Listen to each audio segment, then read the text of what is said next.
amigos, estamos começando mais um programa Ponto Net.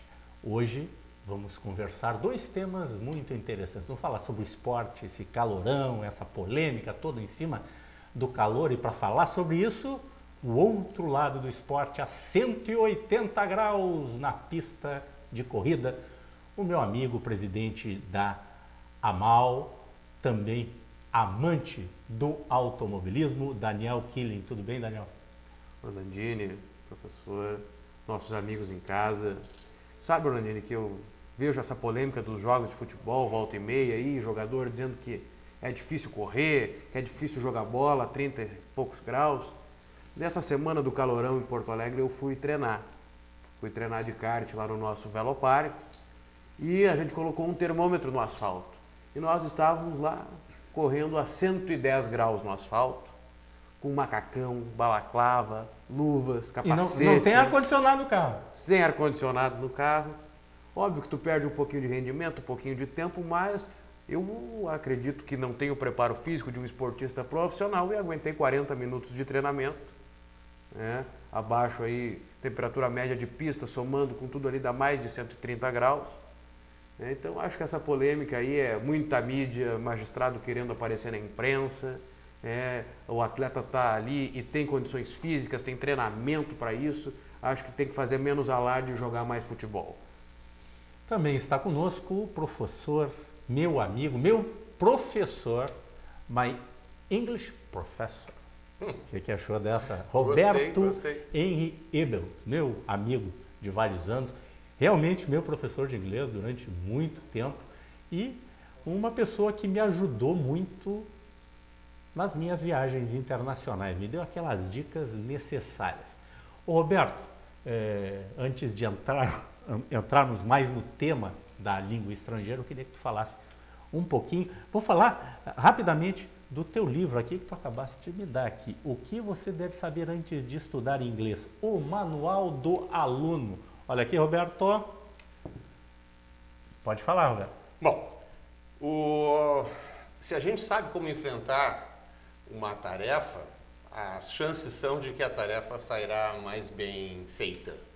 E eu tenho notado nesses últimos tempos, quer dizer, nesses muitos últimos anos, que muitas vezes os alunos não sabem como se relacionar com o curso, com a matéria, com o método.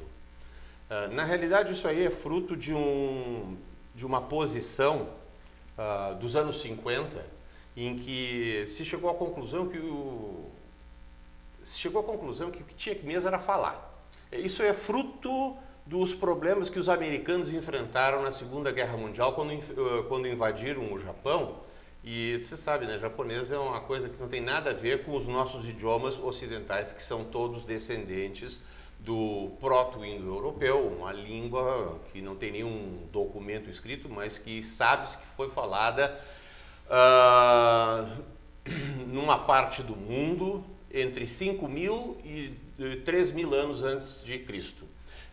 Se você traçar uma linha que liga num mapa mundi, uma linha que ligue o norte da Índia com a Pérsia ou o Irã, todos os idiomas do lado esquerdo no mapa mundi, todos os lugares à esquerda dessa linha, eles falam idiomas que são descendentes do proto-indo-europeu. Proto é grego, significa escondido, não é?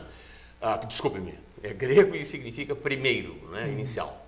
O escondido é outra palavra. Então esse idioma trouxe muita similaridade para todos esses idiomas que nós conhecemos aqui. Português, inglês, francês, russo, georgiano, sueco, alemão. Tem elos em comum. Exatamente. E, inclusive na parte da Europa, né, olhando no mapa mundi para o lado esquerdo, apenas 4 idiomas não são descendentes do proto-indo-europeu. Um é o finlandês, o outro é o húngaro, o idioma turco e o idioma basco, que se fala no País Basco. Só esses 4 idiomas à esquerda desta linha imaginária entre a Índia e a Pérsia não são descendentes do proto-indo-europeu. Então, o que acontece é o seguinte, nós como brasileiros que queremos aprender a falar inglês, vamos lidar com um idioma que tem a mesma ascendência do português, que não é o caso do japonês, porque o japonês fica à direita dessa linha. Né? Então, o que acontece? Os americanos invadiram, depois das bombas atômicas, eles invadiram o Japão e não tinha comunicação. Era muito difícil a comunicação.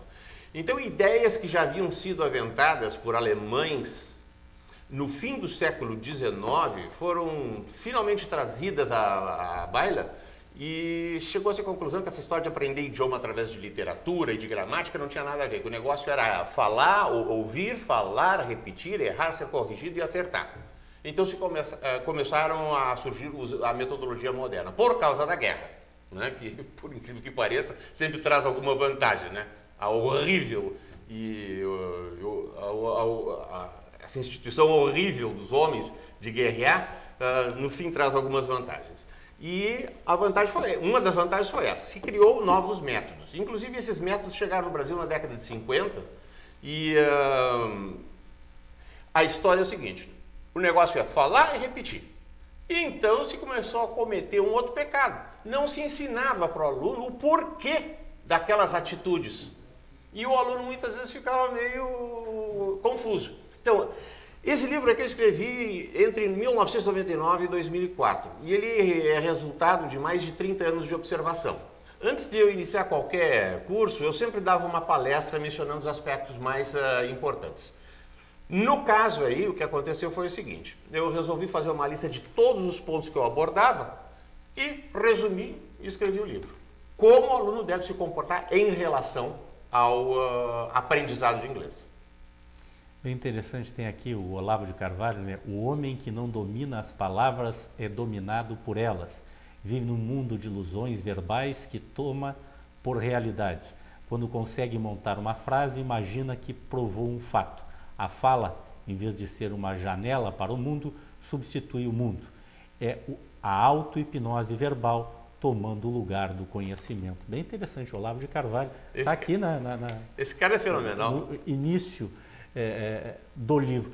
O Roberto, eu cheguei a comentar contigo, né, da minha primeira viagem para a China, chega naquele mundão lá de 1 milhão, aliás, 1 bilhão e 300 milhões de habitantes, e eu perguntei para eles como é que eles se comunicaram.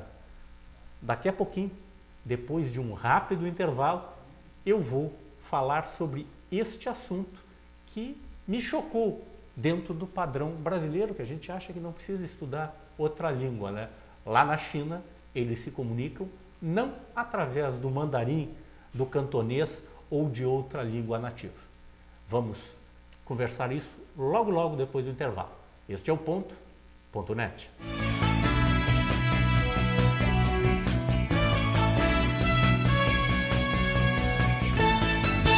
Venha conhecer o Box 21, um ambiente aconchegante, onde o melhor da gastronomia espera por você. Saboreie o delicioso filé parmegiana e o sanduíche aberto Box 21. Conheça a bacalhoada, uma das tantas atrações do Box 21. Filés, peixes, vinhos, petiscos e, é claro, um chopp bem gelado. Ah, e tem sobremesas caseiras também. A melhor opção para o seu happy hour. Traga seus amigos. Venha com sua família. Box 21, Rua Carlos von Koselitz 304, em Porto Alegre. Reservas pelo telefone 51 33 25 51 21.